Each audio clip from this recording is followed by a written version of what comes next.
Les entretiens du marquis. J'ai terminé une série sur le Frexit, je vais en commencer une autre sur la presse et le journalisme. Alors, pourquoi j'ai eu l'idée de faire cette série sur le journalisme et la presse?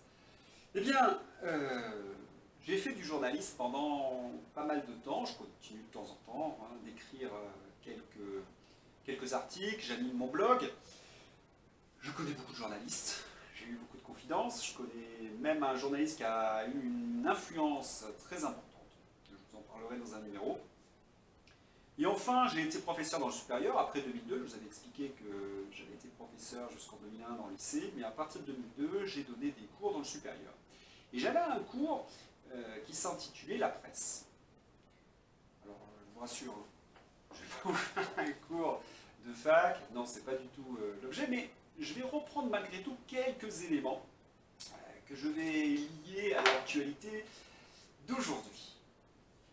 Ce premier numéro va s'intituler « Une presse écrite en crise ». La presse écrite va très mal. La presse papier, moi j'aimais bien cette presse papier, j'aimais ce contact physique, ouvrir un journal, c'était bien organisé, bien mieux que nos sites sur internet et bien mieux que Twitter, il faut le reconnaître, il y avait quelque chose de plus agréable, de plus confortable, on achetait le journal le matin, c'était quelque chose d'agréable. Eh bien, cette presse est en train de disparaître. Alors, quelles en sont les raisons? Première raison, ce sont les lignes éditoriales. La ligne éditoriale, ce n'est pas une chose nouvelle. Si on se réfère à l'histoire de la presse, un journal, c'est avant tout l'expression d'un parti ou d'un lobby. Un journal, des journalistes qui se réunissent pour la beauté de la vérité, j'ai pas d'exemple dans l'histoire. Alors, il y a des journalistes qui ont fait leur travail, c'est indéniable. Il y a eu des patrons de presse qui ont été plus ou moins indépendants. Je dis plus ou moins, ils ont toujours été adossés à un parti. Si ce parti aimait la liberté ou aimait la pluralité, vous aviez un journal de bonne qualité. Mais dans l'ensemble, un journal est adossé à un lobby ou à un parti politique. Nos grands écrivains qui ont été journalistes, comme Balzac ou Maupassant, nous rapportent des scènes dont ils ont été plus ou moins témoins. Je pense par exemple à Balzac dans Les Idiots perdus, où il nous explique que le journal, c'est avant tout le bras armé d'un parti politique. Dans Bel Ami de Maupassant, nous voyons qu'un patron de presse fait une campagne en faveur d'un industriel pour faire fortune. Voilà, c'est bien cela la presse. Ce sont des lobbies qui ne travaillent pas pour la beauté de la vérité. Orchestration de campagne, on attaque un personnage, on fait monter les actions par quelques articles, et puis après, évidemment, quand ces actions sont bien hautes, on les revend. Bon, c'est un peu du b.a.-ba du journalisme du XIXe siècle. Aujourd'hui, eh nous constatons qu'il y a cette pluralité dans la presse.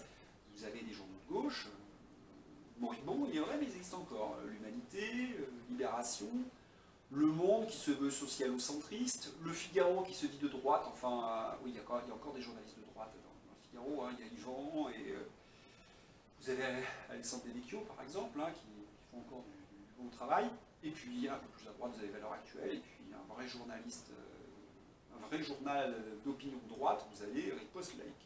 Vous avez De Souche aussi sur Internet qui fait un travail de réinformation.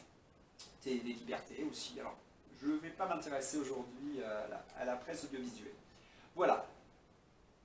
Vous avez une pluralité, en fonction de votre sensibilité, vous allez voir les articles. Pour moi, ça m'a toujours posé un problème. Parce qu'un journaliste qui a une ligne éditoriale, il va s'enfermer dans une grille de lecture. Et c'est pas bon. Même un journaliste de droite ne doit pas se laisser enfermer dans sa grille de lecture.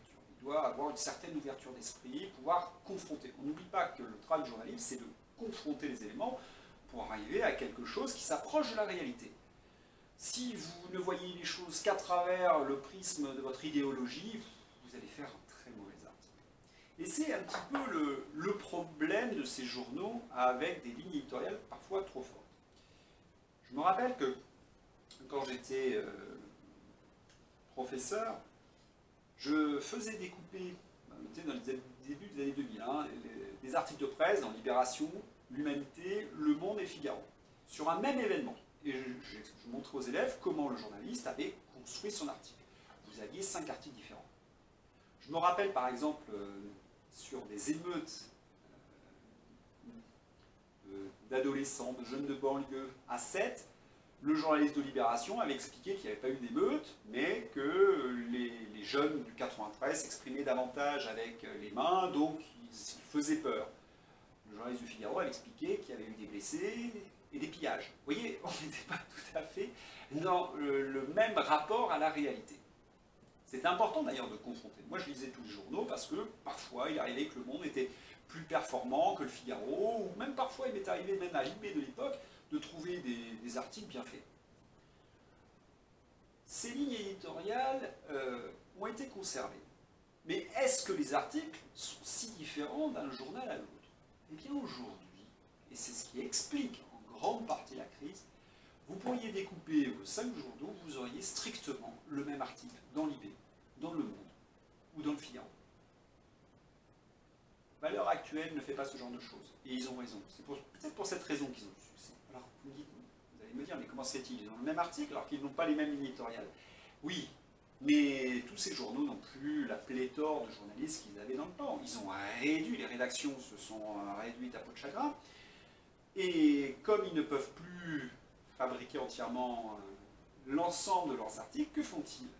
Eh bien, tout simplement, ils demandent à l'AFP. Et donc, sur un sujet, j'ai pu remarquer, sur tout ce qui est ce qu'on appelle faits divers, vous n'avez plus de journalistes de faits divers. Vous avez l'AFP qui fournit clé en main un article et que vous retrouvez dans vos quotidiens, voire dans vos hebdomadaires. Quelle est la différence entre l'Express, Le Point ou Nouvel Obs, par exemple? J'aimerais bien qu'on me le dise. Vous avez quasiment les mêmes articles à l'intérieur. Vous n'avez quasiment plus de journalistes, véritablement sur certains sujets. Donc vous lisez les mêmes articles. Je suis lecteur, si c'est pour lire la soupe de l'AFP, qui en plus n'est pas exempt d'erreurs, c'est vraiment pas intéressant. Voilà, il n'en reste pas moins que les journalistes, il existe encore quelques journalistes. Si je mets par exemple Charlotte Dornelas, elle ne travaillera pas à l'IB, elle ne travaillera pas non plus à l'Humanité. Quant à Laurent Geoffrin, je le vois mal travailler dans la rédaction de Valeurs Actuelles. On est quand même, malgré tout, il y a un cloisonnement, même si on peut trouver des articles identiques. Alors, qu'est-ce qui reste comme journaliste? Généralement, il reste ce qu'on appelle les journalistes de société. Mais là, cela pose un autre problème. Comme je vous l'ai dit, apparemment, il y a des lignes éditoriales. Autrement dit, le rédacteur va recruter quelqu'un qui pense un peu comme lui, qui va avoir sa grille de lecture des choses du monde. Mais quand je parle de grille, on devrait dire c'est une vraie passoire, c'est même plus une grille, c'est grillagé. Ils ne voient plus rien. Ils ont vraiment un écran devant les yeux. Cela avait été dénoncé par Florence Aubenas. Florence Aubenas était une journaliste de Libération qui avait été otage en Irak et constatant la crise de la presse écrite, avait écrit un livre et elle avait dénoncé justement cette vision sclérosée de ses amis journalistes de Libération.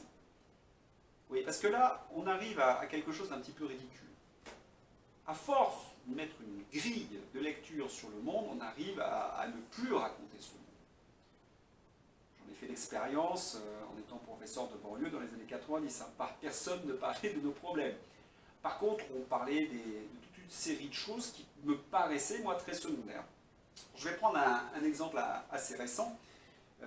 Dernièrement, j'ai lu un article contre la grossophobie. Il y avait une jeune dame, sa photo est assez forte, elle était rasée sur le côté avec une crête verte. Vous voyez un peu le genre, et quelqu'un dans la rue lui avait dit qu'elle était grosse et moche. Alors je l'ai un peu caricaturé et résumé rapidement.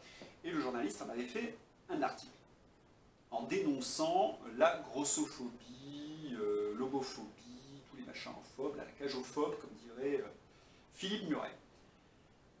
Bon, je suis un honnête homme, je suis courtois, jamais de la vie ne viendrait à l'esprit d'insulter quelqu'un dans la rue. C'est une question d'éducation, je pense. C'est lamentable qu'on ait pu l'insulter sur son physique. Est-ce que pour autant cet article méritait d'être en première page d'un grand quotidien? Est-ce qu'il n'y avait pas des faits bien plus importants? Il y avait à ce même moment des événements à la Guillotière, des émeutes, Non, c'est un article sur la grossophobie. Alors on se dit que là, véritablement, le journaliste a des œillères. Hein. C'est-à-dire qu'à force de vivre dans ce monde, il en devient sectaire. Et c'est peut-être la chose la plus ridicule quand on lit Libération. On a l'impression qu'on ne vit pas dans le même monde que ces gens-là. On se dit, mais où vivent-ils? Est-ce qu'ils sont dans un arrondissement de Paris ou est-ce qu'ils sont dans une réserve? Parce que quand on voyage un petit peu, on s'aperçoit que ce qu'ils disent ne reflète pas, par leur sélection, ce qui se passe réellement. Autrement dit, ils oublient toute la souffrance, de ce que Gulli avait appelé la France périphérique, au profit de leurs petits problèmes de bobos parisiens.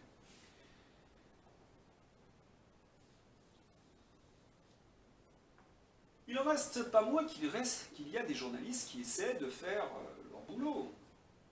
Mais même parfois, des journalistes qui ne sont pas du tout politiques. Seulement, ils vont rencontrer quelque chose, ce qu'on appelle une forme de censure. Je tiens à signaler, c'est ce qui a peut-être détruit le plus la presse, c'est la censure.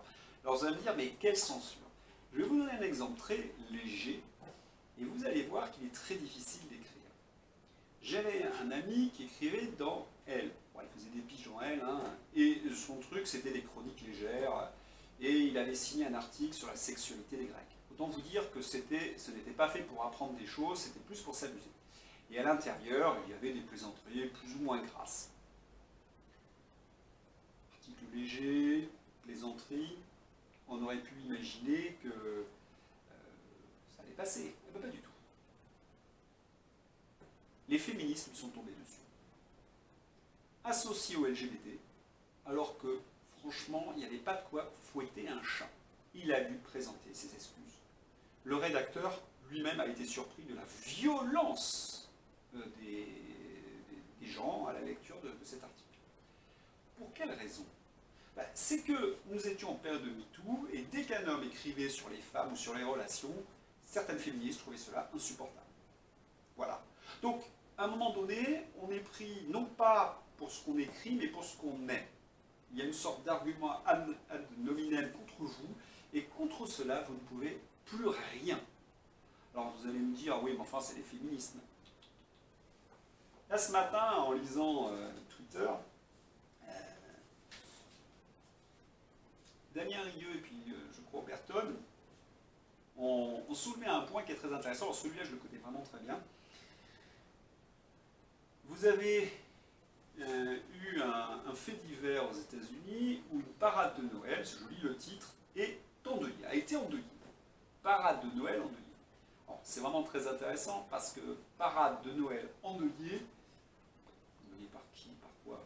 Eh bien écoutez, tout ça je vais vous le dire dans un instant, dans la suite, puisque je vois que l'heure tourne et que je ne pourrai pas tout faire, je vais vous faire la suite dans un autre numéro. A tout de suite pour cette parade endeuillée.